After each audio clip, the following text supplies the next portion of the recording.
Inilah dasar uluhiyah, kekuatan di dalam menerima iman, di dalam menerima ilmu, hidayah, karomah, khodam, irhas, laduni, semua itu muncul dari kekuatan, sumbernya adalah yang diam pada diri.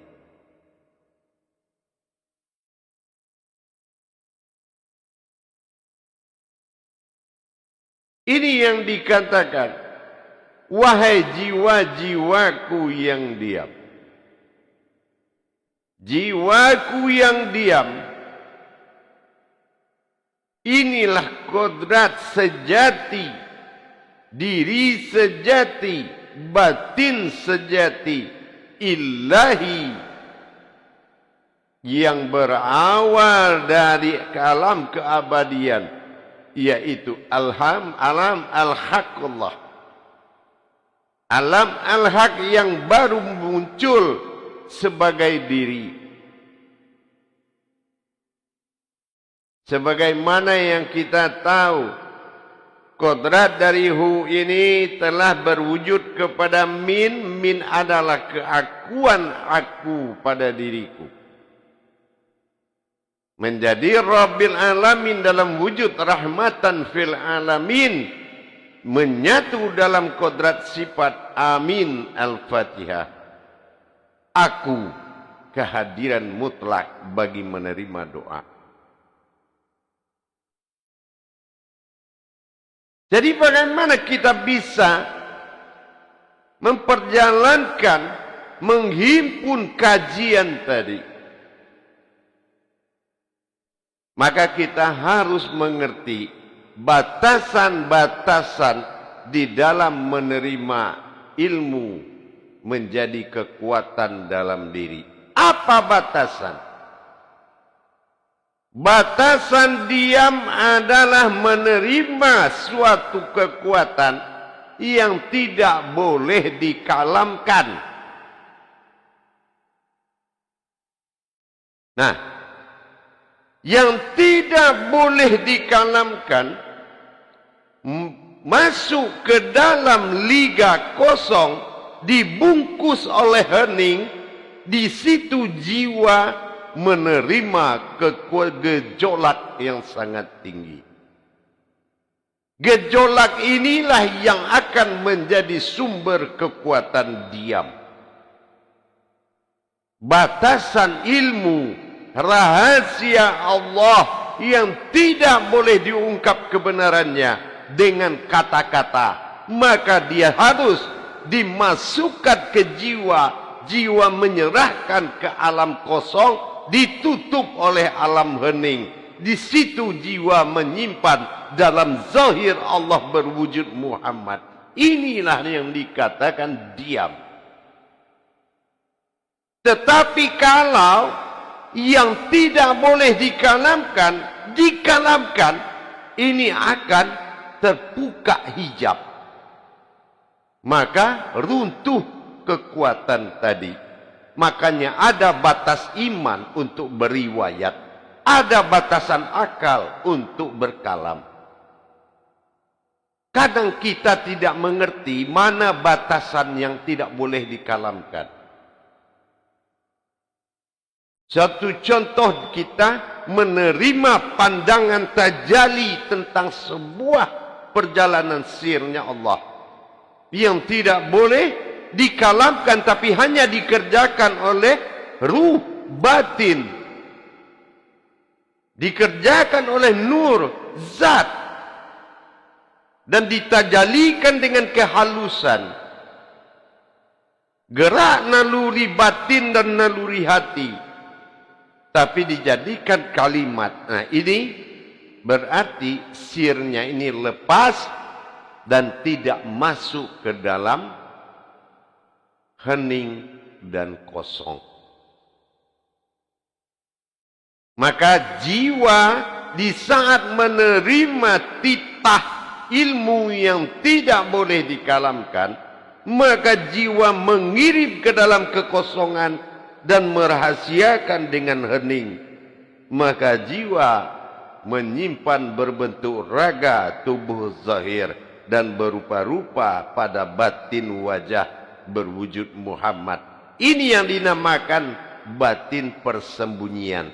Batin persembunyian yang hidup ini yang dikatakan dengan An-Nas.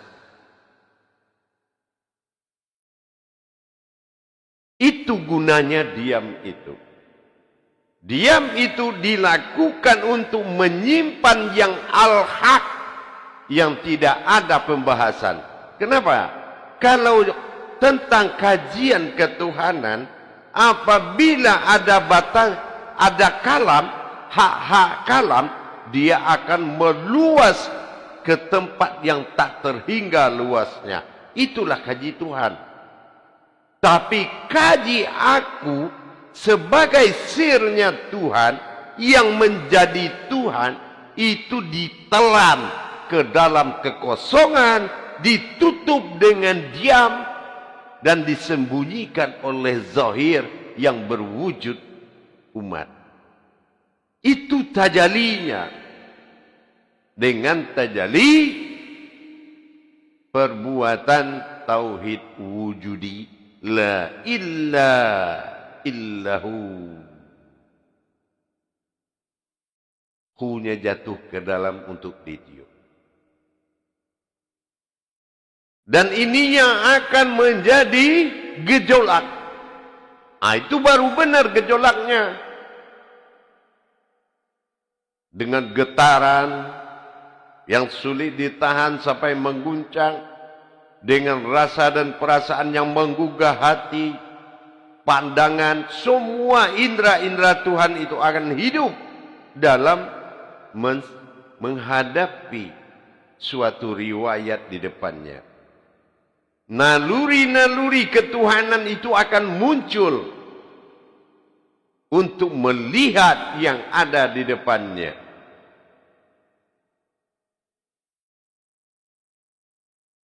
Itu yang dikatakan dia menerima rahasia Allah pada dasar aku, HU, yaitu dalam kekosongan dan keheningan.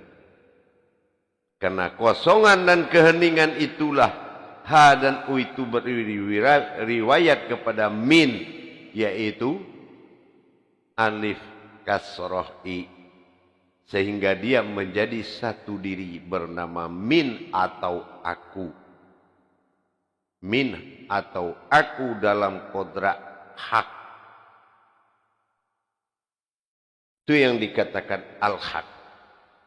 Alam hak, alam al-haq pada diri yang hak. Diri yang hak itulah al-haqqul, haqqul mubin. Ya, itu diri yang hak. Tapi al-malikul hakul. Nah gitu. Antara ul dengan al-haq adalah diri dalam diri. Diri hak dalam alam hak. Itulah menjadi wujud diam disebut dengan batin sejati. Yaitu ilahi.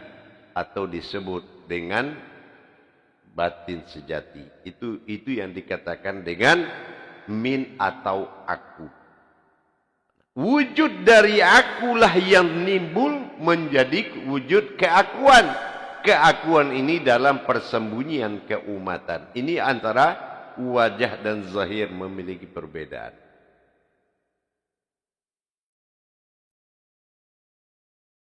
Nah, begitu ke depannya kita baik menerima apapun sebuah kebaikan dijadikan kekuatan dengan jiwa mengantarkan kepada kekosongan. Dan kekosongan itu menutup dengan yang hening. Maka terjadilah diri diam yang ditutup oleh zahirnya dan wujudnya. Nah, inilah yang dikatakan aku Ahmad dalam Muhammad.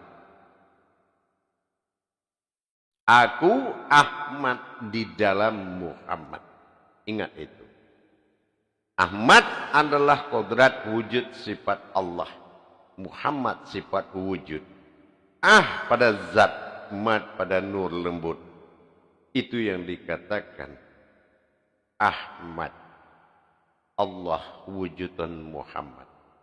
Inilah aku pada yang diam, sir. Nah, inilah kodrat kosong dan hening.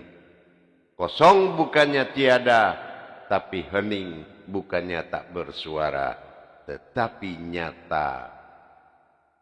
Terlihat dia nyata berbentuk kosong dan terlihat dia hening bentuknya suara. Ini perbuatan ketuhanan tingkat kerahasiaan dan keumatan. Kosong tapi terlihat, hening tapi terdengar. Inilah kalau dia sudah maujud. Sir yang tidak boleh diucapkan. Enggak semua kaji dia simpan. Tingkat iman, tingkat akidah, tingkat akhlak, tingkat akal, itu tidak dia simpan. Ya. Yang dia simpan hanya batasan sir yang tidak boleh dikalamkan. Berupa tajali, pandangan, atau rasa yang tidak boleh dibilangkan. Ya. Ada yang terlihat yang tidak boleh disampaikan. Itu harus dimasukkan oleh jiwa itu. Paham itu dimasukkan oleh jiwa ke dalam kekosongan, ditutup dengan diam. Sehingga kosong menutup dengan tubuh zahir. Sementara diam, hening menutup dengan wujud atau bentuk. Inilah dikatakan manusia itu Allahu alam, alamnya Allah. Untuk menutup dan menyimpan rahasia tadi. Tapi dalam bentuk kodrat ilmu yang tidak boleh diucapkan. Kalau umpamanya jemaah punya rasa yang sangat lebih, dia simpan untuk kekuatannya. Ada rasa cinta, dia simpan. Ada tajali yang dia senang, dia simpan. Ada pandangan yang sangat mulia dia dapat, dia simpan. Dengan jiwa kepada keheningan dan kepada kekosongan. Sehingga jiwa mengantarkan kepada sejatinya, diri yang sejati tadi. Dengan ma'rifatnya, jiwa mengantarkan kodrat itu kepada alam kosong di keheningan. Sangat sepi sekali. Subhanallah ya. Jadi inilah batasan diri diam itu Bu ya. Bagaimana mengalami dan merasakan ini dengan jiwa yang diam, masuklah kepada diri yang diam itu memberikan kekuatan seperti itu Bu ya. Iya. Dia akan menjadi sebuah getaran. Ya. Dia akan menjadi sebuah getaran. Kekuatan. Ya. Dengan menyimpan itu timbullah gejolak. Ya. Nah, gejolak inilah yang harus dipelihara untuk menjadi kekuatan mabrur dan mustajab.